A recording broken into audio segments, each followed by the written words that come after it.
Bollywood entertainment, Bollywood gossip, Bollywood classics, to the latest hits, local news and events happening around town, giveaways, and lots of musty. This is Namaste Radio. Every Saturday at 10 a.m. on 99.5 FM with your hosts, Vanshika, Sushil, and Dolly D. Listen online at namasteradiohouston.com. Download the app, available on your Android and iPhone. Namaste Radio.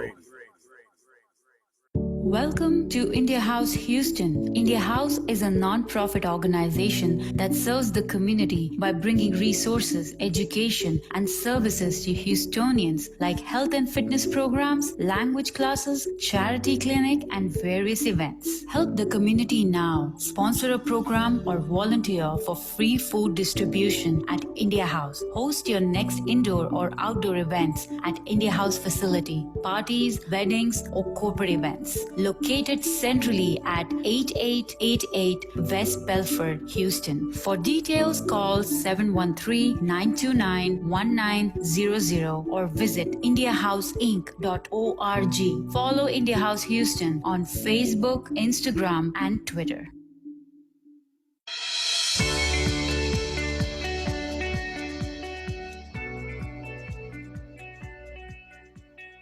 Good afternoon, everyone. Welcome to Namaste Radio. Thank you so much for joining us today. This is Namaste Radio on 99.5 FM, and you can also watch us live on our Facebook page, which is Namaste Radio. And we are being simultaneously live on India House Houston's Facebook page. Welcome again, everyone. You can also listen to us on our apps, our website, namasteradiohouston.com, and even on Alexa. All you have to do is say, "Hey Alexa, play Namaste Radio Live." This is a special series on mental health awareness, and we are very thankful to India House Houston for giving us this opportunity. This show is in partnership with India House and sponsored by Hawk Foundation and Asian American Health Coalition Hope Clinic. We did this series in May, and we brought the series back in July. And today is the last show of this series, but I promise you this is not the last of the series, but the show definitely it is the last one. And today we also have a special guest who was with us in our previous series. And again, she will definitely be back soon because there's so much to share about mental health awareness. जितना हम बात कर सकते हैं उतना कम है. So thank you again for tuning in. This is Namaste Radio, and today it's me, Vanshika, with Sandeep Solan. Hello, Sandeep. Hello, how are you? Good. How are you doing today? I'm doing great, enjoying the weekend. Thank you. So now it's the time to welcome our guest speaker. Our guest speaker for today is Deepti Patel. Yes, she was here with us last time and she's back. And Deepti is a professional life coach, a certified life coach, specializing in relationship and divorce coaching. With further ado, I would request Deepti to unmute her mic and tell us more about her. Thank you, Vanchika, and thank you for having me on the program today. And as always, I'm thrilled to be here. And first of all, let me tell you about myself, how I got started. Again, I'm Deepti Patel, and I'm a professional life coach. I started my journey in coaching about 3 years ago. And like any coaching and passion, you have to go through your personal experience. So for me, I have been divorced not only once, but twice. The first time, married young, into an arranged marriage. That marriage lasted 17 years. Have 2 wonderful boys with that. And then in my 50s, I decided to venture out on Match.com and got married. And at that time, I did not do my homework, and my finances were compromised. So after the experiences, I decided to look into how can I help others. And through that journey of mine, it was very important to educate women and men who are going through divorces. And then I became, certified and started coaching, and that's what I do. And more specifically, I coach in divorce and relationships. And I'm happy to be here, and thank you again for having me. Thank you, Deepti, for always, doing this for us, for India House Houston, for the community. And thank you so much for sharing all that. Sometimes it's not easy to share about your personal experiences, but that's something I always learn from you, that, share, maybe, it'll help someone. So thank you so much. To talk about this show, and you've been with us before, Deepti, we spoke about a lot of different things. Would you like to do a little bit of recap that you would remember from the previous series that we did? Absolutely. So in our previous series, we talked about mental health, mental awareness. What are the two big takeaways that that everybody should be paying more attention to? Is number one, there is nothing wrong to take time out for yourself. Me time is extremely important. Mental health awareness starts really with how you are and how you operate. Once you are happy with yourself, then you are happy in families, your relationships are good. So number one takeaway from all the episodes we had, there's nothing wrong to take that me time out. And also take that morning, whatever works for you, take that time to either meditate, whatever works for you, meet us, if it means walking in the morning, having your workout done, do all that. So me time is important. And then the second takeaway for all this was, you're not alone, right? There are so many resources out there.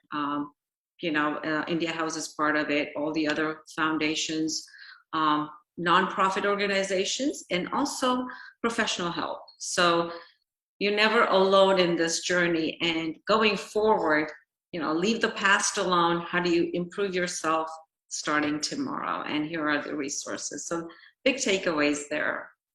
Absolutely. Great points there, Deepti. Yes, I think we've discussed a lot of different issues. And we had someone, I think we had Mr. Sujan Shah, who came and spoke about self-inquiry, self-realization, and even Dr. Sneha shared some great points last week. So and I want to thank all the audience at this point for supporting us and giving us that amazing feedback. Now moving forward with our show today, Deepti, relationship and divorce coaching is something that you specialize in. And a lot of time, I think in marriages, people shy away from thinking that, do we need that external help? I may have been guilty of it. I've seen people around me, because a lot of times we want to hide, because we always want to show our marriages as the perfect marriage. The Facebook marriage is a different marriage after all. But it is important to have a coach in life. It can change a lot. And would you like to say something about that? Because now I believe that, but I'm sure someone out there who's listening would want to hear this, and from someone like you, who is a coach. Right. And absolutely correct. Did I have a coach when my first marriage failed? Second marriage? No, I did not have a coach. I wish I had a coach. Would things have been a little different? It could have saved my first marriage. It could have maybe made more awareness with the second. So yes, a coach is equally important. During my time, it was not kind of acceptable. You hide to talk about, like you said, you don't talk about your marriages outside. You make sure that everybody thinks that everything is perfect, right? We are getting along. In-law problems, or you don't discuss those out to any other family, friends, or you keep it to yourself, right? Yeah, life coaches. Yes, it's equally important to have a life coach, and I'll tell you why. It's not because that's something I'm in. It's just, I see the importance, right? If you're going through any relationship issues, why, your sisters, your brothers, your cousins, they will have a different biased opinions, right? So this would be non-biased, third-party opinion. I also tell my clients that I'm not going to put any icing on the cake, right? It is how it is. And if you are wrong, then I'm going to point out how we can improve in this relationship or strategies that can help you better yourself. Mostly it's communication that I see that we lack with our partners. So definitely a life coach is absolutely important in any relationship crisis that you have with your spouses or your families or your in-laws. Life coaches are also cheaper, right? They're going to be cheaper than running to a therapist or a psychologist, right? Because when we are going through issues, there will be somebody in the family who will say, hey, you have a mental problem. You might be not, steady. I see you are outbursting with emotions. You might just want to go check out anger management. So we point these out that the individual will think that they have a problem. And then they run to the professionals and then it's expensive, right? So it's better to have a life coach who could be half the cost, who can help you identify your problems. And then if there is further attention that's needed, then this is the time that the coaches come in and say, hey, maybe we can seek out some professional help. We can partner up together, or here are some, referrals. I always have referrals for an attorney, therapist, psychologist. So there's always, we partner up together so the client is in the right environment, because expenses can add up and then you get frustrated and you give up. So life coaches in that section area is important. Second, in divorces, when you file for a divorce or you contemplating a divorce, you run to an attorney. Attorneys are expensive, $350 to $450 an hour per case, right? Are you going to spend 2 or 3 hours in emotional condition talking to an attorney who is black and white? They want to just see the facts and move on, right? This is where a coach comes in with strategies, planning. If you want to save a marriage, maybe this is, pre-screening to that divorce. Maybe we can just save a marriage at this point and prolong the divorce, thinking about a divorce. So yes, life coaches absolutely are different. Are important, just like your mentors. You have career coaches. So life coaches for today's environment that we're moving very fast. Technology is moving fast. We have a lot of resources anymore. We have social media. So importance of a life coach is very important. And I, specialize in this. I'm at patellifecoach.com. So, and there are many other coaches out there who can help in a specific area.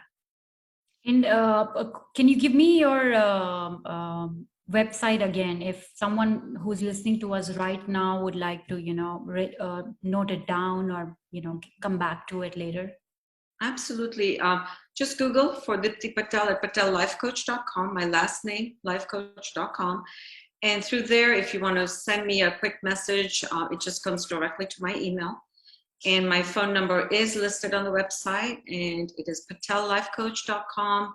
I'm at patellifecoach@gmail.com to make it more simple. And my phone number is 561-703-1501.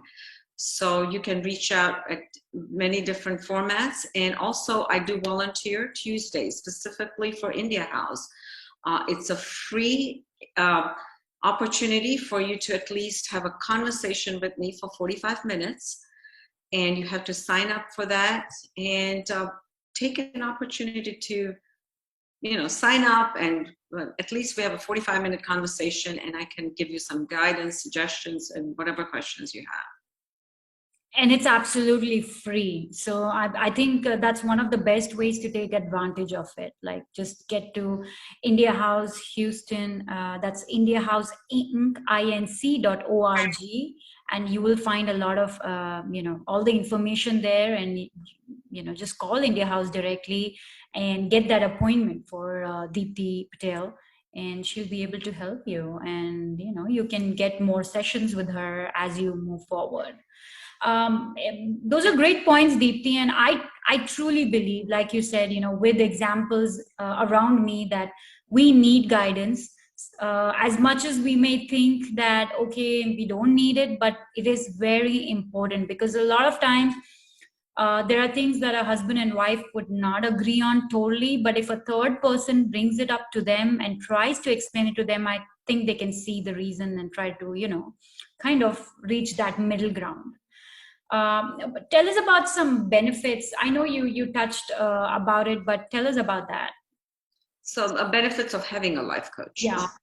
It simplifies the process, right? And also one quick point, any conversations you have with India House, it's just one time giving your phone number and a name, and then I'll be the direct contact. So as far as your privacy concerns, definitely these conversations will just be with you and me. But as far as what are the benefits of a coach, the time is reduced, right? So instead of, going into a relationship and spending 6 to 12 months trying to just figure things out, well, it shortens it out, because now you'll have this, not only a life coach to help you plan and strategize. Life coaching doesn't also mean that they are there to fix the problem, right? Because every individual is going to be different. Every individual will want to be in the environment they're comfortable with, what works for them. So we are unique, right? So every decision we make during our coaching sessions is more for the client and what they want to see themselves in the future, right? So what they can manage. Are they introverts, extroverts? Where do they get their energy from? Is it through social gathering, or do they need that me time, exclusively to go take a vacation away from any social media platform and just kind of get that energy, right, to things. So we are all different. We are all wired differently. The benefits of coaching is you have some partner with you, who's not judging you, right? So that's one thing. We coaches are trained specifically to not judge. So doesn't matter. We have to make sure we are walking together through this journey. And those are the main benefits of having a life coach and a partner, really. Perfect. Again, I would like to repeat that it is very, very, very important to, reach out to a coach. And, we have Deepti here, and we will be giving out her information again, so that we want you all to have it, and make sure that once you decide to reach out to her, you have the correct information. Now, Deepti, when we were talking about, other things, there was one point that you mentioned about, during your, when you talk to clients and something these days, people are typically, one thing that you've noticed is that people are typically waiting to get married. Mm-hmm. And I think, and I would advise at this age now, I would advise that, yes, I feel people should wait to get married. And 30s and 40s is a better year to get married than 20s. But of course, everybody has their own views. Tell us about some pros and cons for it, because this is a huge debate. It is. It's absolutely a huge one. And there are benefits, pros and cons for each age bracket, right? Anything anymore under 25 is going to end up, mostly the statistics are high. Under 25, at least 20 to 25% within the 5 years will be in a divorce. That's very huge.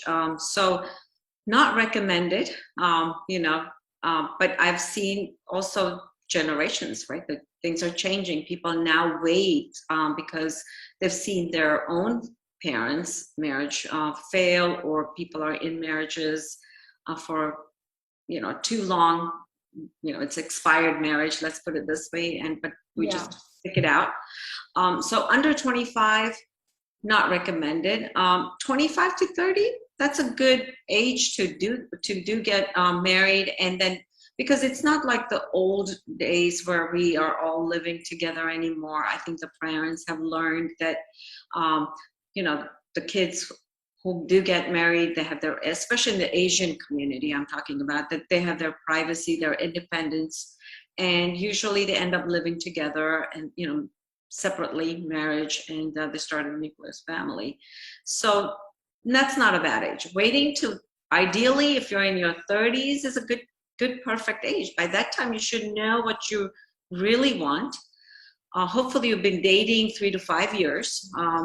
It's recommended 3 to 5 years, but it's okay if you find a good partner and you can get married within the 1 or 2, by knowing them 1 or 2 years. 3 to 5, it's comfortable. And once you marry in your 30s, you should be aware of pretty much who your partners are, your families, extended families, your life goals together, finances together. All these kind of play a role, right? Also, 30s, more chances you'll conceive babies. That's very important. The later you wait, that's a big problem. Pregnancy, hard to conceive. You've kind of not frozen your eggs. So that's pretty much, if you're going to wait till 40, I tell my female clients that make sure you take care of your health first and see those eggs are frozen, because you might need them at a later age. Because don't wait too long, right? 30s is a good, I personally feel 30s is a good age, between 30 to 35 with my clients. After you're 40, I see many clients after 40 contemplate, should I get married? Should I not? Because they have lived a good 20 years of their adult life as a single person.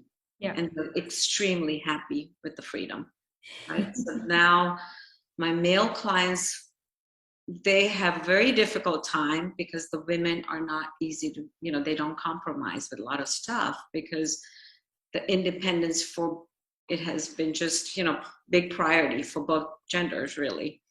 40s is a high risk, not only with conceiving and pregnancies and all that, it's also a high risk of you're easy to talk yourself out of a marriage. And be, life partners or something like that. So 40s, people do wait into their 40s, but then, you need some energies when those kids are in their, 20s, and you want to see their families or marriages. So you want to, it's a balance, really. That's right. And just seeing examples around me, my own example, I feel that it's important to wait just for the marriage part of it. It is important to wait. I think you're more mature when you're 30, 35. You are independent on your finances. You take better decisions. So, but again, I've had this conversation with a lot of people, and everybody has their own 2 cents to it. And I'm okay with that, but definitely I wanted you to say it, because when a coach says it, it's totally different, and people actually kind of consider it and think about it. Because a lot of times, I think, especially in our Indian culture, when we turn 25, being a woman, I'm talking about girls, it's like a constant stress. Oh, the girl needs to get married, the girl needs to get married. So I think things are changing, but not in every family. So it's good to hear what you just said. Absolutely. And what happens is, you're right, parents, it's either the parents are saying that, hey, when are you getting married? But now even grandparents, right?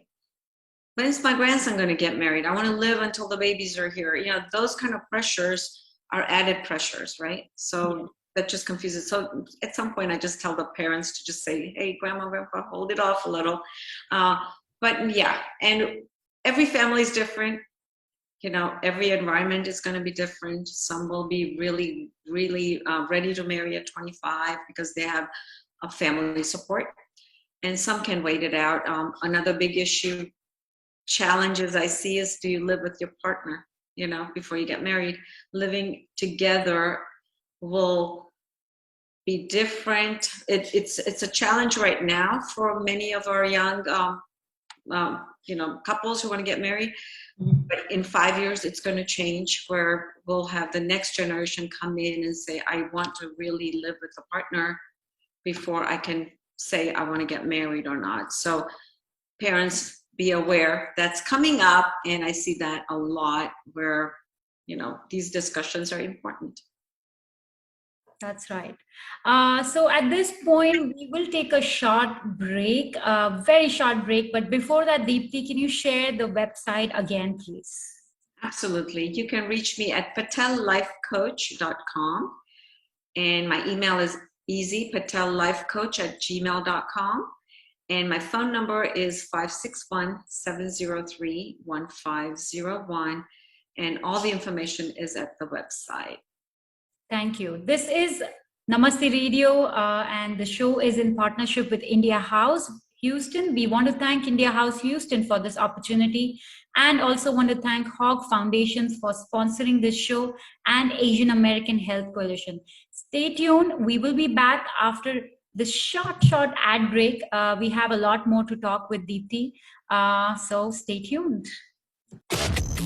Let's go! Bollywood entertainment, Bollywood gossip, Bollywood classics. To the latest hits. Local news and events happening around town. Giveaways and lots of musti. This is Namaste Radio. Every Saturday at 10 a.m. on 99.5 FM with your hosts, Vanchika, Sushil, and Dolly D. Listen online at namasteradiohouston.com. Download the app, available on your Android and iPhone. Namaste Radio. Welcome to India House Houston. India House is a non-profit organization that serves the community by bringing resources, education, and services to Houstonians like health and fitness programs, language classes, charity clinic, and various events. Help the community now. Sponsor a program or volunteer for free food distribution at India House. Host your next indoor or outdoor events at India House facility, parties, weddings, or corporate events. Located centrally at 8888 West Belford, Houston. For details, call 713-929-1900 or visit indiahouseinc.org. Follow India House Houston on Facebook, Instagram, and Twitter.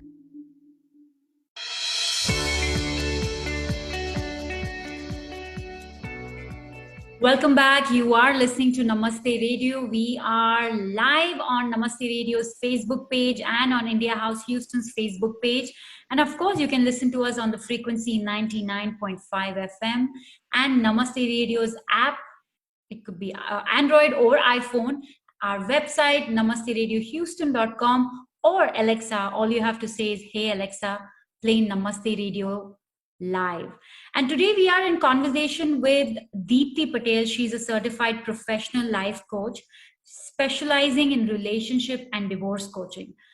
We've discussed quite a lot of points, but now is one very important topic that a lot of us actually deal with, because sometimes I feel, getting married is easy. Being in a marriage is easy, but one of the most difficult part of a relationship or a marriage is the divorce and after being divorced. And if you have kids and all that dynamics. So Deepti, this is something you were sharing about your personal experience. And there are so many points under this topic. Let's start with the first one that you have for us here, the maintaining relationship with in-laws. But of course, before that, give us some insights about this topic. Yes. So after you are divorced, right, relationships either end. It will end if you're single, right? No kids. There is no other attachment, relationships. Pretty much you can move on your own, and there's no need to stay in connection with your ex-spouse if there is, nothing there that's bonding. So, but what happens when you have kids, right? You have young children. It is so important, if your children are young, to maintain a healthy relationship with your ex. It's going to be difficult. I'm not going to say it's easy, but after a certain time, maybe give it a 6 months to a year when stress is kind of reduced. Now we have moved on. We're trying to move on. Maintain those relationships, because kids will have visitation schedules. You'll be, any more divorces in Texas and other surrounding states have 50-50 custody. So that means it's 50%. Both parents will have their children. So it's not like mother has a full custody. The courts are doing the best to make sure a child has both their parents taking care of them. So it's not a burden on one. With that being said, definitely relationships do matter. When they're young kids, number one rule, do not badmouth the other parent. I think keep it to yourself. Just your vision should be long-term, right? Something can happen to you, and now the other mom or dad is going to take care of the child. No matter what people say during these heated arguments that, oh, don't worry about the father, don't worry about mother. As a sister, I'll jump in as a mother. As a brother, I'll jump in as a father. As a father figure, father or mother figure. So yes, that's nice that people are here to help. A father is a father, a mother is a mother, right? So with these children, make sure you address that no, father's not going to be replaced, mother's not going to be replaced. We both cannot get along, and we need to make it work, right? It's Demi Moore and Bruce Willis, right? You make it work. And then when you notice that, and then the kids become adults and they're getting into a marriage, the awkwardness will not be there. That's one thing. So it's important with kids to have that relationship. Now, how about when you have adult kids and now you're getting divorced, now you have adult kids, because I see more people also getting divorced in their 50s and 60s when children are gone. They waited that long, and now they see that they don't get along in their 60s and they start moving separate ways. If that's how your home is looking, don't disconnect with your ex-in-laws, and or nobody should, right? Keep it at a high level, but still be respectful, because you have spent the last 20-30 years with them, right? In every occasions, weddings. Why make it awkward? Well, and I see a lot of in Asian culture that if you don't get along, you go to weddings and things and you stop talking and become awkward. Children see it, you're separated.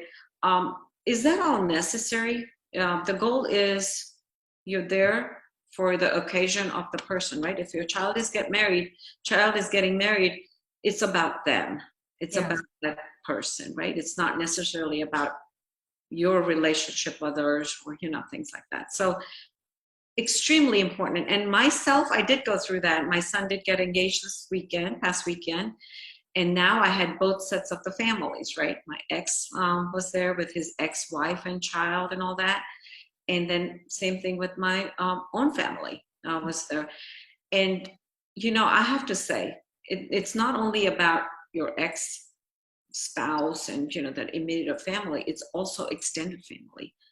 If you're part of that divorce cousin or anything, and we are walking into a family or a function, don't make it separate. Go out and just introduce yourself. Hey, it's been a long time, nice seeing you.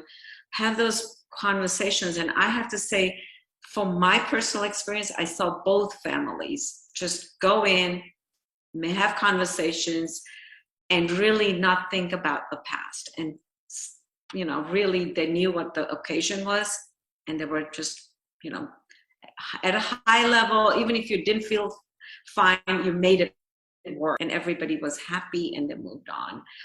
And that's how it should be. I'm sure it's not going to be perfect everywhere, but how can you make it for the, for your family is the way to go. And, it doesn't end because, you'll have grandkids, you still will have all these birthdays to go to or things like that. So Absolutely. And I think, but firstly, congratulations on your son's engagement.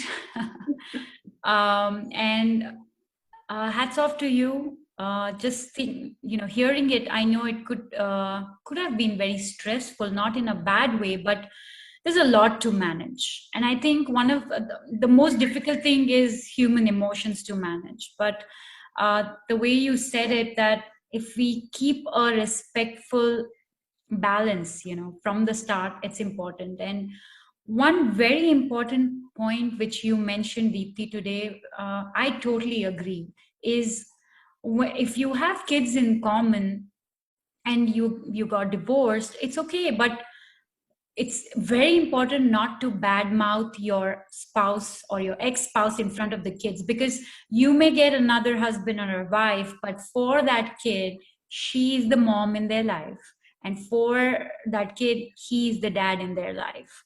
So I think that I have seen people do that, making the kid against their mothers, or the mothers making their kids against the father.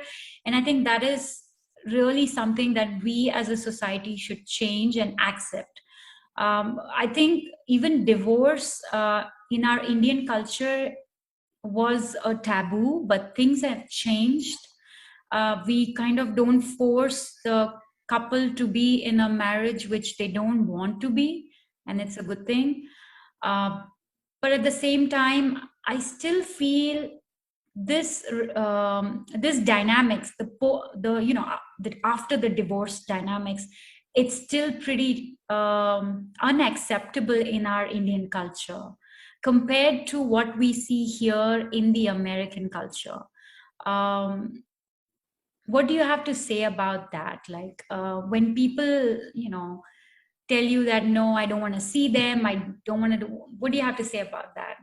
So I think it starts with the person who's going through the divorce, right? The husband and a wife, or the couple who's going through it. It starts with them. Mm-hmm. So educating themselves, right? Like when you get divorced,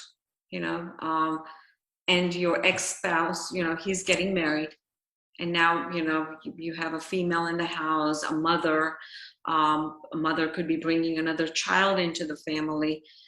And if your kids are young, like, 10, 13, and teach them to respect the other mother or the father. I think it starts at home, right? It starts with the couple who has been divorced. Time to respect the stepmom, stepdad. If you don't get along, the silence is better, right?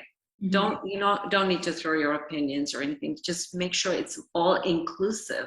This is where we include step parents and everything. In my own personal experience, during the puja ceremony, it wasn't me who was doing all the puja ceremony. I had my, my son's stepmom with me, and we were doing the ceremony together. And ironically, both our saris matched. It was not. So, you make it happen, right? It could be awkward for others, but, you have to just make it happen, right?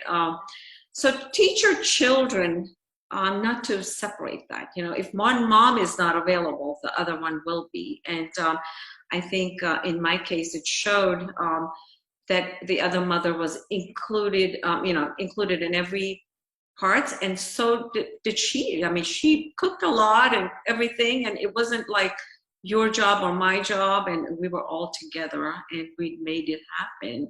I'm not saying all families are going to be equal, like some will be toxic where there's no choice, to just kind of separate out. But if you can make it happen to where, everybody's civil to each other, the long-term thought should be that this is not about you, it's about our children, and it's going to be about our grandkids in the future. So at some point we'll have to somehow just be civil to each other and make it happen. So yes, it's a lot of understanding, and it really, bad mouthing not only the other spouses but other families is equally important. Just because you didn't like the sister or the brother, there is no need to have all that additional drama. Next generation is very different. They don't like drama, and at some point, grandparents need to recognize that, right? True. And so that was more about having kids and getting divorced. But then we also have majority of the couples where, and I don't know if it's majority, maybe 50-50, where you get divorced with no kids. And that's not easy too sometimes, because I think sometimes it becomes very difficult for common friends. And I went through that, I think a lot of my friends had a choice, but it is what it is. And I think what probably we had to do was to, make them feel comfortable that, it's okay if you don't call me anymore, I'm okay with it. But then I think in those cases, and I hear this so much, that people have to make a decision. Oh, they think, oh no, I'm with the girl, she was right. Oh no, I'm with the boy, he was right. And just seeing each other at social gatherings and common parties, it's not easy. But then I think slowly things change and the acceptance comes in, right? Absolutely. So very good example. I'm glad you kind of brought this up. Yes, what happens is, especially if you're married for a longer time, 5, 10, 15, in my cases was, 17, the first marriage, you have 17 years of mutual friends. Your children grew up together. But when the divorce happens, your friends are, first of all, they are surprised, right? Everybody is at a point where like, oh my God, I don't want to take any sides. This is where the couples come in.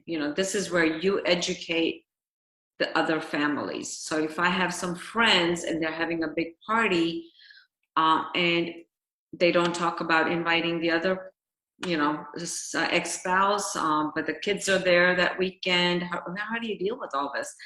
It's better to say, hey, I know you're having a big party, but don't worry, my relationship with my ex has been, is not working well, but that doesn't mean that you cannot invite both of us.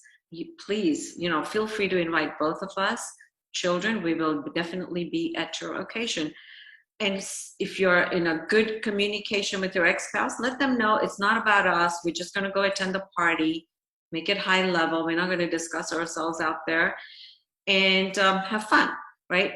Or if you're not in a good, at least text them that, hey, I did tell so-and-so that we're going to both be invited, and it's up to you if you want to come, or I can go and I'll take the kids or whatever. So don't make it awkward for the host.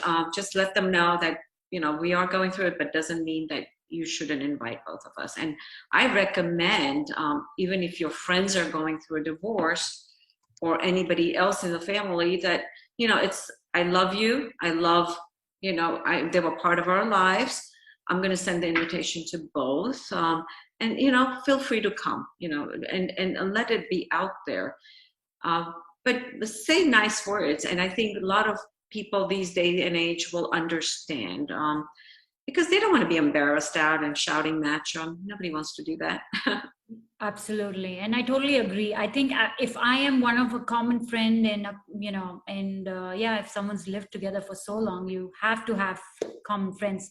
So I think it's better to inform the couple who's either going through a divorce or has been divorced that I have invited the other, and if you're not comfortable, don't come. I think, but because different people have different opinions and situations. Sometimes they just don't want to see each other. But I've seen people who they don't know, but they pretend as if they don't know each other, and they just don't even look into each other's eye, and just they're in the same party and nothing happens. So, but like Deepti said, if you ever feel that, and if you're that friend, inform your friends. If you want to be friends with both the husband and the wife, the ex-husband and the wife, informing them is very important. Great points, Deepti. Before we end our show today, there's another very important topic that you wanted to share with our viewers and our listeners today, and that is about different like single divorces and dating. Like when you are a single and you've divorced, and that's actually a very funny tagline sometimes, is because I was talking to someone the other day, and I don't know who it was, I can't remember, but we were actually thinking, are you divorced or are you single? So this is a new term, single divorced. And other things like, single with kid.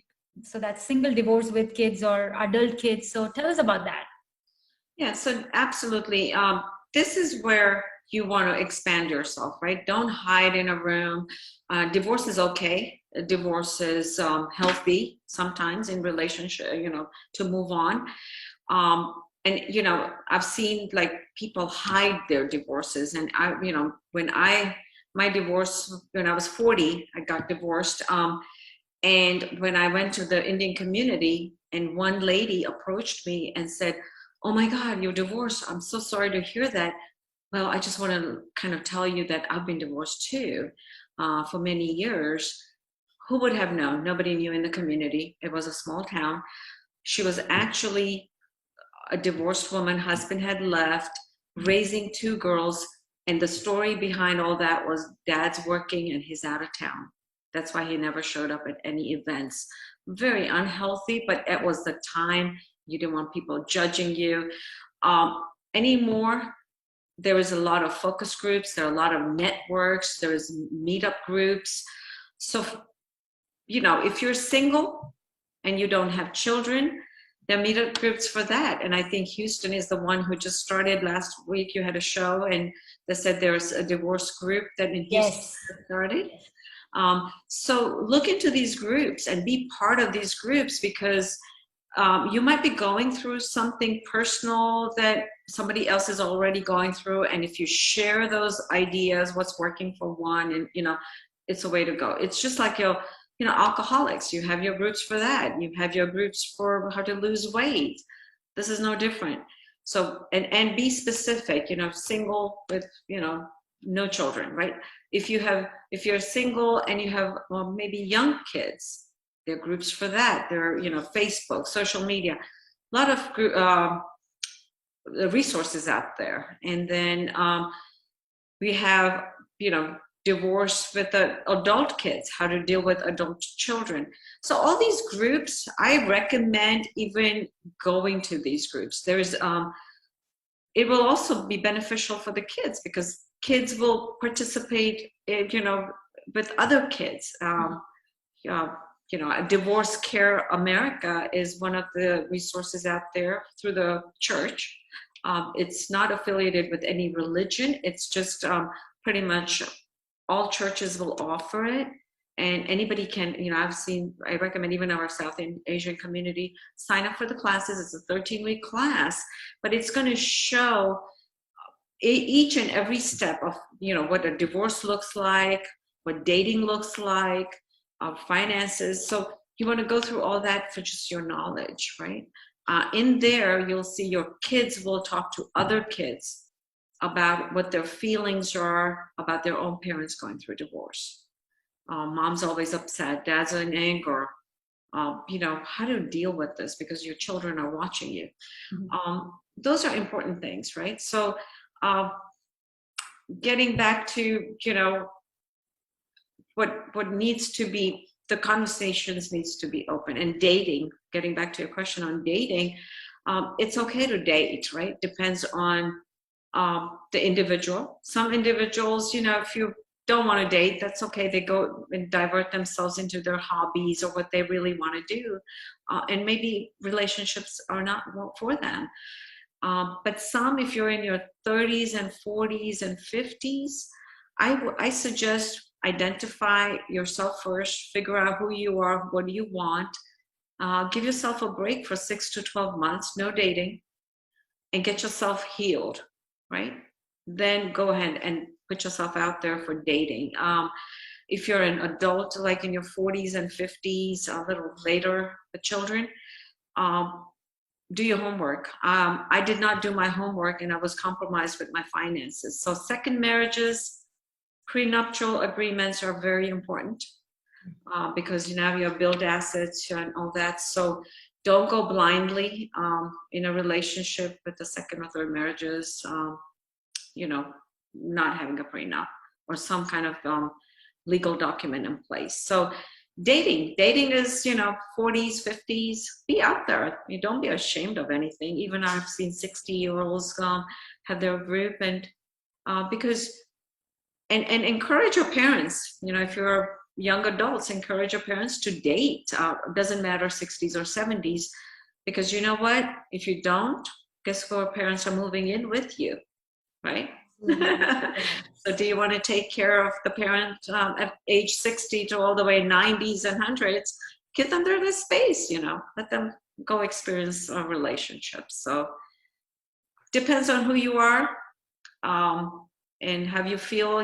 Sometimes it's the mindset, what people are going to think. I think we need to open up with that conversation as well. Absolutely. It's very important. One big point out there was, if you have a young parent who lost their spouse or got divorced, help them, encourage them as kids to, go out there and live their life again. I think sometimes it's like we get so insecure that, I don't want my mom to go have another man in her life, or I don't want my dad to have a woman in his life. But as a child, I would probably not think or accept that. But when we grow up and have our own families, you want to have that parent to have a partner in life. So yeah, definitely that note is important. And also, before we wrap this up, one very important key point, that Deepti touched on was dating for any situation, but be honest. I've seen issues in our Indian, society, where men with kids have lied to unmarried single women, and not, giving them details about them being married before and having kids. And even the women have done that. So I think that is totally no. You have to be honest. Absolutely. And that's right. Like, have you seen or heard anything like that, Deepti? Absolutely. Because second time around, you want to be honest. You can't hide anything. Why did a first marriage fail? Be honest about it. And even if it was your fault, be honest about it. That, I messed up here. I wish I can go back and do it again. This is how I could have been. I could have changed myself. Things like that. Honesty is very important, because you don't want to be stuck in a marriage. Second, know your partner. If you have 2-3 kids, and you're dating somebody who doesn't have children, please test the tolerance out, because then it's better to go with a partner who has some, child or two, that you can have a mutual conversations around children and how to raise children.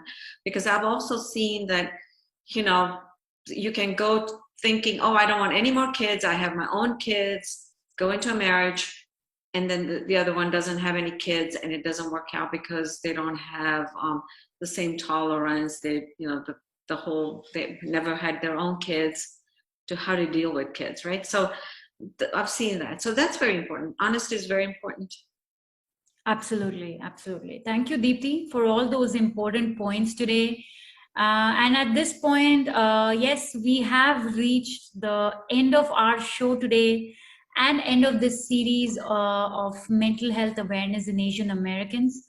Again, we want to thank India House Houston, Hawk Foundation, Asian American Health Coalition, Hope Clinic, for giving us this opportunity. And like I always say, every time I do a show like this, it uplifts me as a person, and I get to learn a lot. And if you out there found something that you want to talk about, if you want to share something, you have any feedback, please message us on Namaste Radio's Facebook page. I do have some resources, and then again, we will ask Deepti to share her contact details.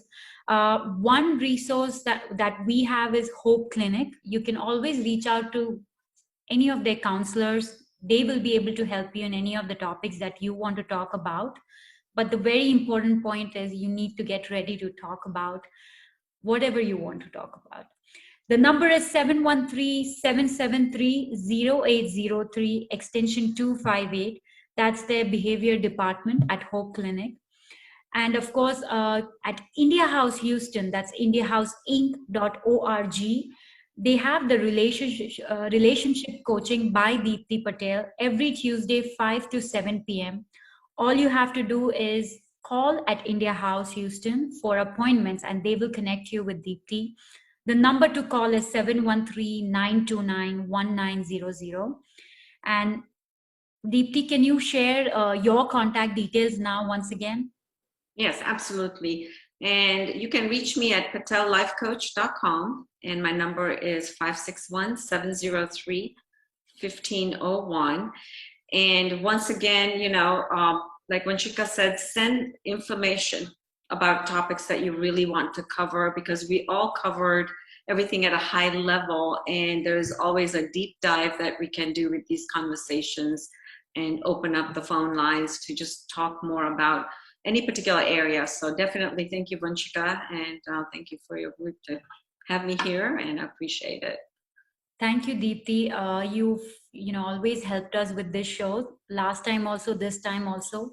And it's always wonderful talking to you. And thank you for those great insights. And thank you for doing what you're doing at India House, volunteering your time for the community. At this point, a little bit more about India House Houston. They are a nonprofit in Houston, helping the community with different online classes. So reach out to them again at India House Inc., which is INC, indiahouseinc.org.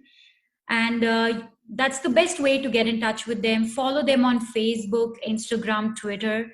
And, you can always support India House at their food distribution sponsorship or different program sponsorship. Or you could host an event over there. They have a big banquet hall, indoor, outdoor, and support the community in a way. So thank you again, India House Houston. Thank you, Hawk Foundation. Thank you, Asian American Health Coalition. A special thanks to Anila Khan at Asian American Health Coalition, Hope Clinic. Thank you so much for supporting this very cause. And thank you for supporting Namaste Radio. This is Vanshika, and thank you, Deep, for all that technical support. And thank you again, Deepti. You have a great Saturday, and we will talk to you very, very soon. Thank you so much. Thank you.